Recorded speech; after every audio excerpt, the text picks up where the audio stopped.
छोटी मोटी फुलमाती मोइया सोचवे के डाइलो आईना करेली हलीना मैया करेली सिंगारवा हो आईना करेली हलीना गोड़वा चढ़न आइले भैरो भैयावा कहाँ रे चललू ना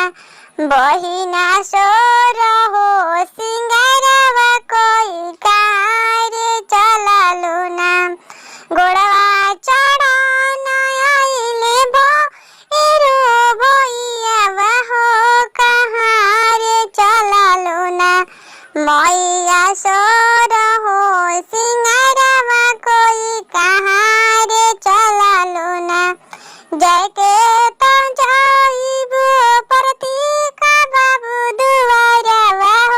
अके उनके घरवा ना होला पूजावा के तैयारिया हो कि उनके घरवा ना जाके तो